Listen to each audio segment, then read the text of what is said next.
ಕಾಲೇಜಲ್ಲಿದ್ದಾಗ ನಮ್ಮ ಮಾರ್ಕ್ಸ್ ಕಾರ್ಡಲ್ಲಿ ಬರೋ ಸ್ಕೋರ್ ನೋಡಿ ಹೆದರ್ತಾ ಇದ್ವಿ. ಈಗ ದುಡಿಯೋ ಏಜಲ್ಲಿ ನಮ್ಮ ಸಿಬಿಲ್ ಸ್ಕೋರ್ ನೋಡಿ ಟೆನ್ಷನ್ ಆಗ್ತಾ ಇದೀವಿ. ಏನಿದು ಸಿಬಿಲ್ ಅಂತೀರಾ? ನಮ್ಮ ಹೆಲ್ತ್ ಚೆಕ್ ಮಾಡೋದಕ್ಕೆ BP, ಶುಗರು, ECG ಈ ಎಲ್ಲ ಪ್ಯಾರಾಮೀಟರ್ಗಳಿಂದ ನಾವು ಹೇಗೆ ನಮ್ಮ ಹೆಲ್ತ್ ಕಂಡೀಷನ್ನ ಚೆಕ್ ಮಾಡ್ತೀವೋ ಅದೇ ರೀತಿ ನಮ್ಮ ಫಿನಾನ್ಷಿಯಲ್ ಸ್ಟೇಟಸ್ಸು ಅಥವಾ ನಮ್ಮ ಫಿನಾನ್ಷಿಯಲ್ ಹೆಲ್ತ್ನ ಚೆಕ್ ಮಾಡೋದಕ್ಕೆ ಸಿಬಿಲ್ ಸ್ಕೋರು ಯೂಸ್ ಮಾಡ್ತಾರೆ. ಅದೇ ರೀತಿ ಬ್ಯಾಂಕ್ ಅವರು ಒಬ್ಬ ವ್ಯಕ್ತಿಯ ಫಿನಾನ್ಷಿಯಲ್ ಸ್ಟೇಟಸ್ನ ಚೆಕ್ ಮಾಡೋದಕ್ಕೆ ಈ ಸಿಬಿಲ್ ಸ್ಕೋರ್ನ ಯೂಸ್ ಮಾಡ್ತಾರೆ. ಹೇಗೆ ಅಂತಂದ್ರೆ, ಒಬ್ಬ ವ್ಯಕ್ತಿಗೆ ಸಾಲ ಕೊಡ್ಬೋದಾ, ಕೊಟ್ಟಿರೋ ಸಾಲಕ್ಕೆ ವ್ಯಕ್ತಿ ರೆಸ್ಪಾನ್ಸಿಬಲ್ ಆಗಿರ್ತಾನ, ಸಾಲನ ಟೈಮ್ ಸರಿಗೆ ಕರೆಕ್ಟ್ ಆಗಿ ತೀರಿಸ್ತಾನ, ಈ ಎಲ್ಲ ಜಡ್ಜ್ಮೆಂಟ್ ನ ಬ್ಯಾಂಕ್ ಅವರು ಒಬ್ಬ ವ್ಯಕ್ತಿಯ ಸಿಬಿಲ್ ಸ್ಕೋರ್ ಇಂದ ಮಾಡೋದಕ್ಕೆ ಹೆಲ್ಪ್ ಮಾಡುತ್ತೆ.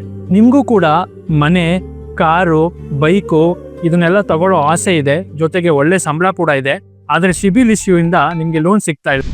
ಹಾಗಿದ್ರೆ ಈ ಎಲ್ಲ ಪ್ರಾಬ್ಲಮ್ ನ ಸಾಲ್ವ್ ಮಾಡೋದಕ್ಕೆ ನಮ್ಮ ಬೆಂಗಳೂರಲ್ಲಿ ನಮ್ಮ ಕನ್ನಡದವರೇ ಕೆನ್ಸ್ಟೋನ್ ಕ್ಯಾಪಿಟಲ್ ಅನ್ನೋ ಕ್ರೆಡಿಟ್ ಸ್ಕೋರ್ ರಿಪೇರ್ ಏಜೆನ್ಸಿ 6 ವರ್ಷದಿಂದ ನಡೆಸ್ಕೊಂಡು ಬರ್ತಾ ಇದ್ದಾರೆ.